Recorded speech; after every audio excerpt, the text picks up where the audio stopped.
8:40. So I will call this meeting to order. Present are Bill McGowan at 8:40 in the morning. Bill McGowan, Paul Kearse, Carol Rowe, Dan Coughlin.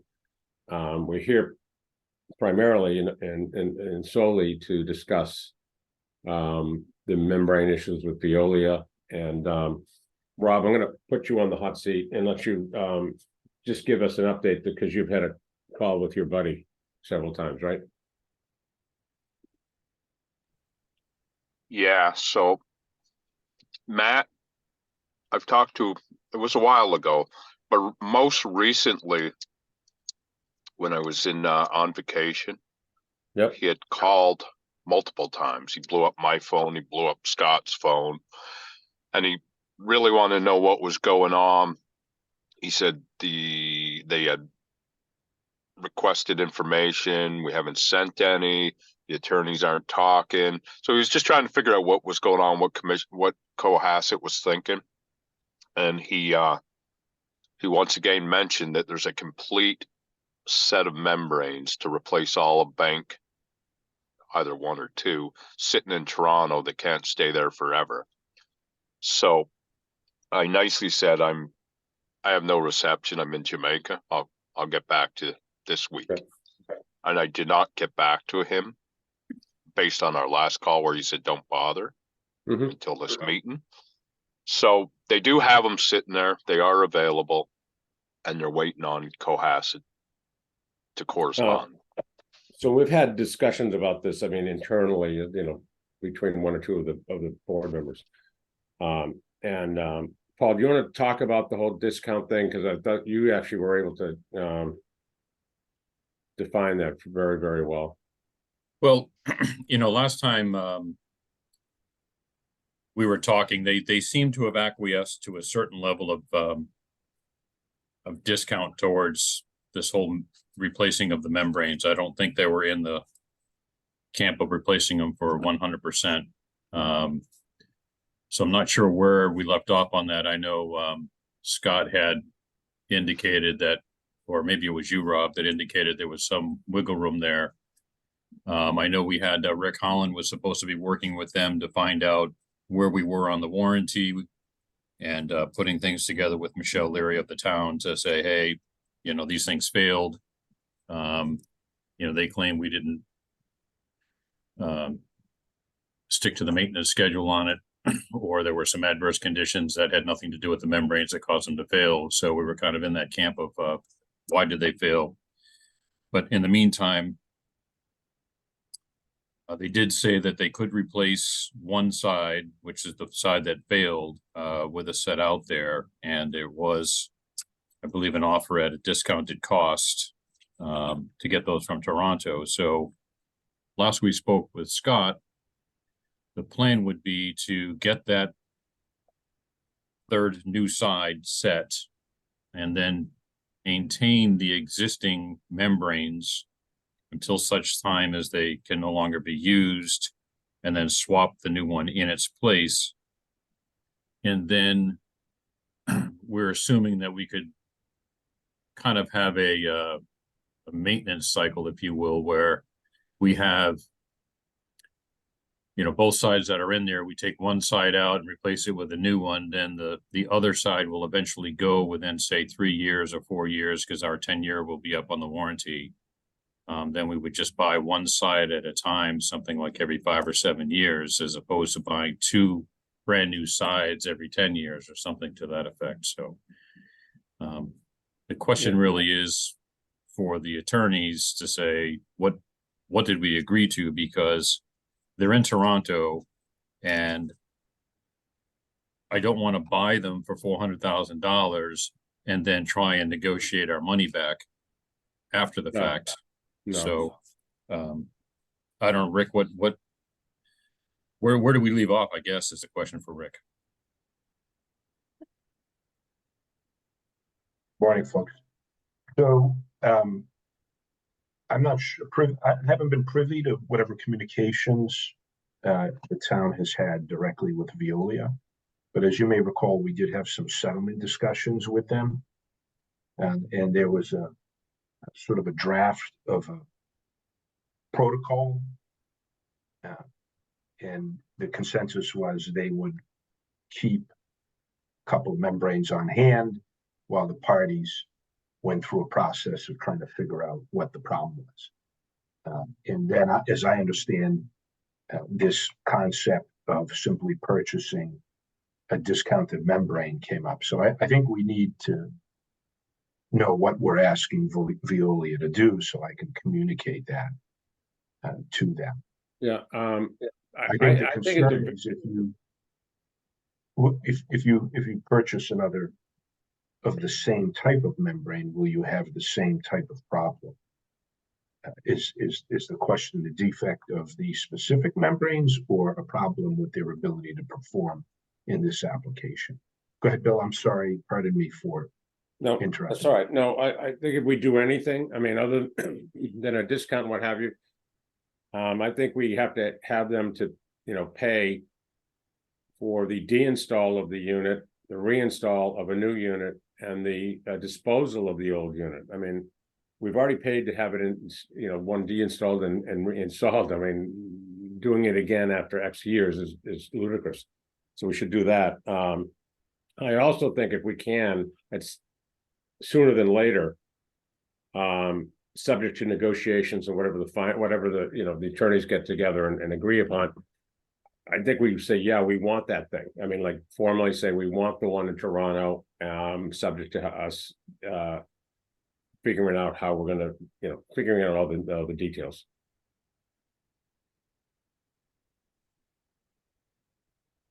Yeah, so maybe it's something that has to happen in parallel where Rick contacts the attorney to say, listen, we need a replacement of the membrane. There is a set that's available, and we need to, we need specifically for Cohasset. And where do we stand on the cost containment of the replacement? So I think that's where we need to go. I don't, if their last conversation with Rick was they would keep one set on hand, then that was their commitment, then they would have to keep the ones in Toronto. Yeah, I think we just have to formalize that.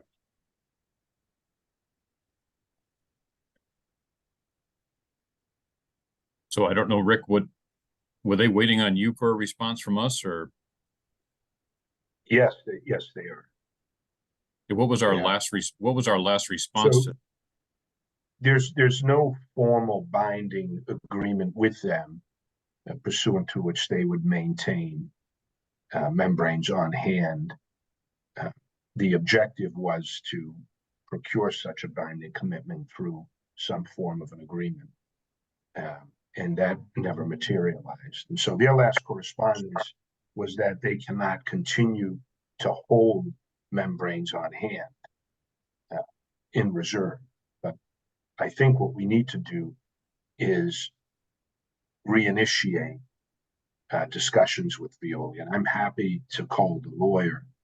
And I think what would make the most sense is to schedule a meeting with some representatives, including the attorneys, to figure out what it is that the parties are willing to do, and then have the lawyers draft the appropriate documentation so that everyone is on the same page as to what are the binding commitments being incurred by the parties to get you at a place where you need to be. Mm-hmm. Yeah, I think we should. Yeah, I mean, Paul, you tell me if you agree or not. I think we should do this sooner than later. Yeah, I think we should demonstrate rather quickly our desire to resolve the issue, which would be setting up a meeting with them to say, listen, we're looking to understand where this warranty covers us, and we feel that if we should be covered 100%. And if they're going to say, well, we're going to prorate it because you've owned it for 3 or 5 years, then we'll prorate it and find out what that is in credit, and then move forward with purchasing another set.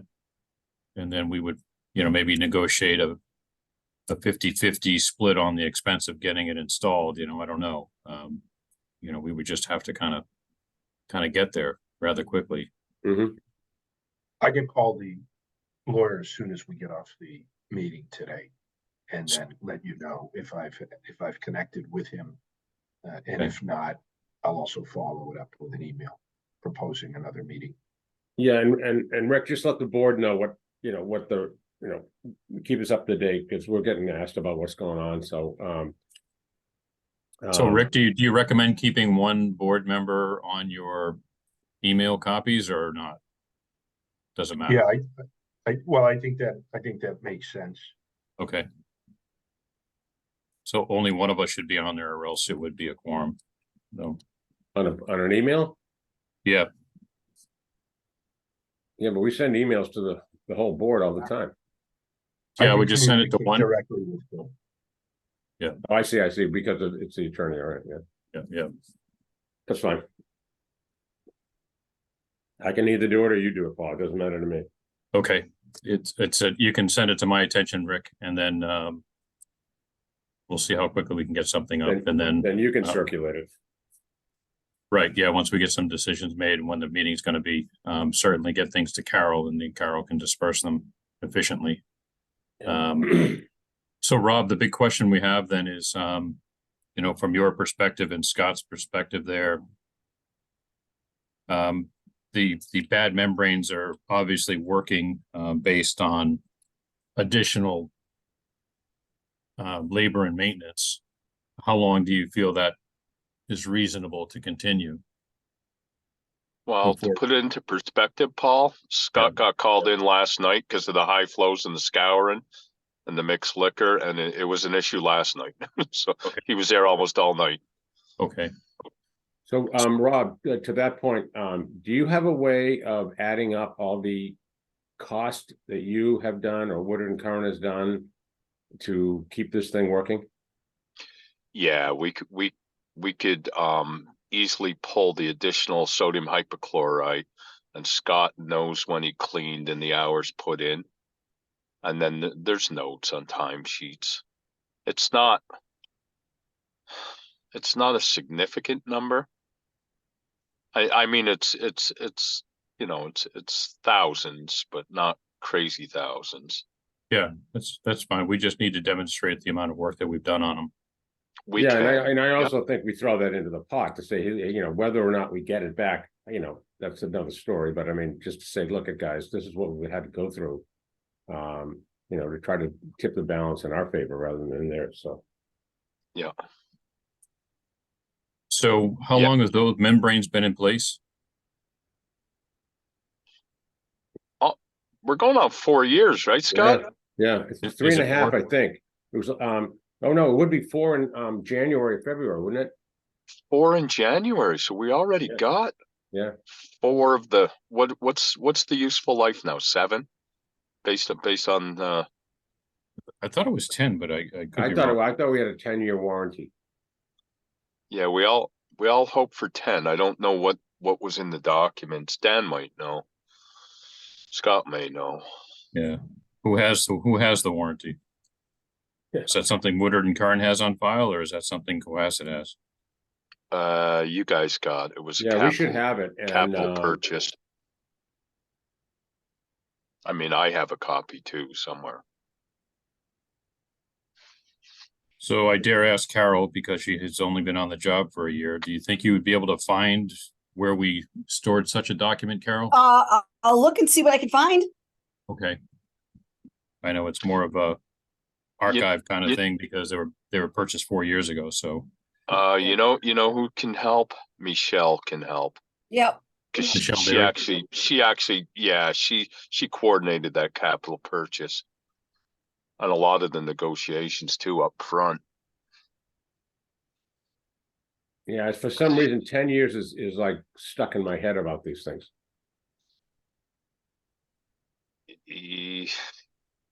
Yeah. Do you remember, Dan?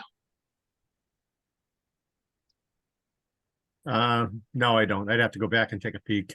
Because that was more or less a direct purchase at that point. It's not like we did an open solicitation, I don't think. Yeah, we were like scrambling. That was like an emergency. We had to buy it. I mean, it was a no choice, no problem situation. I would doubt if it goes past 8, to be honest with you. But it would be prorated regardless. That's all they offer. Yeah. Okay, well, let's find a copy of that, Carol, and at least we can read it prior to any meeting that Rick can set up for us. Okay. So being that the holidays are upon us, I'm not too optimistic we'll get a meeting set up right away, but Rick, whatever you can do, we'll try and get a quorum together at minimum. Okay. Are you Anything else, guys? Paul, you got anything else? No, I think that so Rick is going to reach out to them to set up a meeting so we're all on the same page. Hopefully he could reach out to them by Friday and we hear something from them where they can set something up. Would be nice. Yeah. If they give you homework, Rick, let us know what it is. And then Okay. in the meantime, Carol will work with Michelle to get us, the whole board, a copy, and along with Dan, a copy of the warranty, so we can understand what that is, and Dan can help us assess anything that's technical in there, where we could compute our own 4 years with whatever provisions are in there. Yeah. So we can kind of get an idea of where we're at prior to Rick getting the meeting set up. So other than that, that's all I have. Does that sound fine to you, Rob? Yeah, it does actually. We've talked about it on and off for quite a while. I just think getting prorated value of the use versus, full expense and replacing that one side, then getting on a rotating capital purchase. It just all makes sense to me. Going through litigation and trying to fight and trying to get it all. I don't know. I just don't think it's going to get us very far, except for, delayed in time. Yeah. Just So yes. one question, Rob. You think this like kind of partial replacement is going to work well? Because I mean, I know in the past when we clean aside or replace anything, the solids obviously favor that side, the clean side versus the dirty side. Yeah. Which then accelerates the degradation of the clean side. So, I mean, my strategy in the past was kind of to keep them in the same caliber as much as possible, so that you don't get advanced degradation of a cleaner side of membranes. But you think this kind of piecemeal replacement is going to work? I do actually, Dan, and I'll share a couple of reasons why. Sure. It's long as we're doing one whole bank, right? Yep. We don't want to be picking and choosing crappy membranes and putting them in. Doesn't work.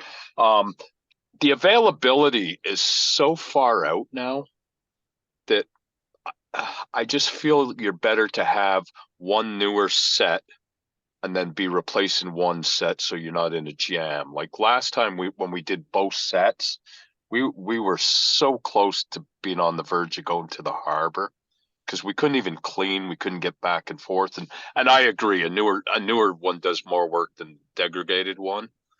But I just I feel like 50% at 50% of the life is a better pattern based on the 1 year availability. I just think you can plan better.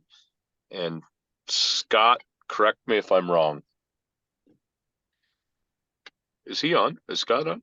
No, he's He's- not. So, He's just listening to he's not actually on.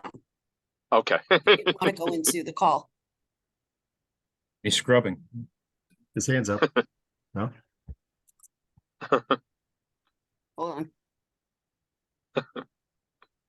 He's coming back in. There we go. Yes, I have to be. I'm sorry. I just apparently I didn't click to join the meeting. I don't know. Yes, what you said, I do agree with. Yeah, 100%. On a little side note, I tried to jump in earlier, but I realized I wasn't. You weren't able to hear me. Excuse me. My feeling is we're in this situation because of those aeration skirts that they had us put on, those leap skirts. So if we do secure a new set of membranes and put them in, I think we're going to be in a much better position because we're not going to do any damage to them with those leap skirts. I personally think those leap skirts did some irreplaceable damage to the membranes. They do come back. We clean them. They come back. You're getting 3 months, 4 months out of a clean. We can certainly keep that going. As long as it doesn't, as long as it continues to work. Eventually it's going to get shorter and shorter. My only other comment to keep in mind is if we are able to secure another set of membranes, we are going to need a place to store them until we use them. It's got to be temperature controlled. We certainly don't have any room here to store them. So just something else to keep in mind if we are able to secure them. Scott, how's the other side working? Are they everything good? So things are good. Yes. So we completed side 1. Side 2 was working very well. But they, as Rob said earlier, with all the rain and everything going on, everything got pushed over into side 2 right now, and it got super thick yesterday, and it didn't really want to work very well. We took steps to thin it out. It is currently working right now, a little reduced. We're not running it full bore, but it is working. It's on, that side is on 4 months clean. So it's getting ready to be cleaned again within a month or so. We were hoping to get through the holidays and then clean it, but if we have to clean it sooner, we will. But again, last night we were making, until side 2 started getting wonky, we were making almost 800 gallons a minute. We were just doing 800 gallons a minute coming in. I mean, it's 10 o'clock in the morning. We're already over 200,000 gallons today. We did 630,000 yesterday. Wow. I don't know where the water's coming from. I've been looking everywhere to try to find it. I can't find it. But Can you put something together and let Brian know about this, Scott? absolutely. Yeah.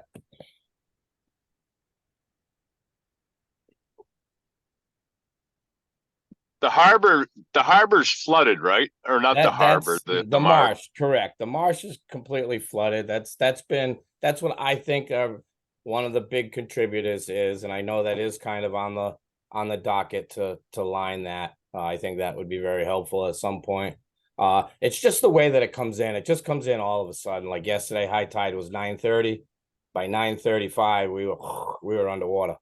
Wow. It just comes in that quick sometimes. But every storm's different. It rained 2.5 inches with the high tide right in the morning when we got all the rain. Every storm is a perfect storm around here, right? Yeah, But they're yeah. different. They all react differently here. But like Rob said earlier, we had no issues, nothing had to be diverted. We didn't have to back up any flow.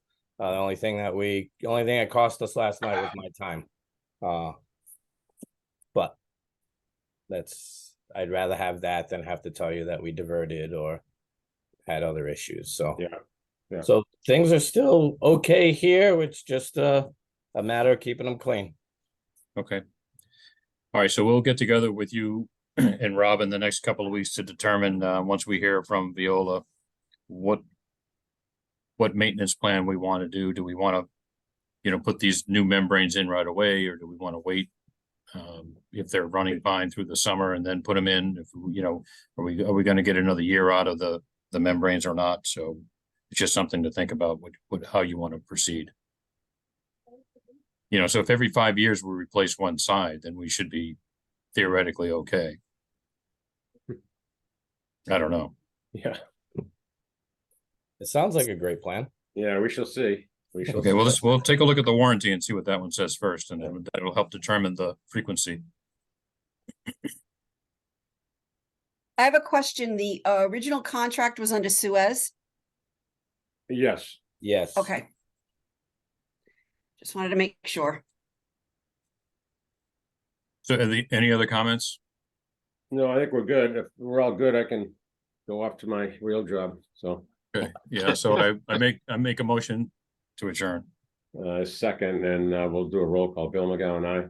Paul Kearsai. Thank you And- very much, everybody. Where's Thank you, the Rick.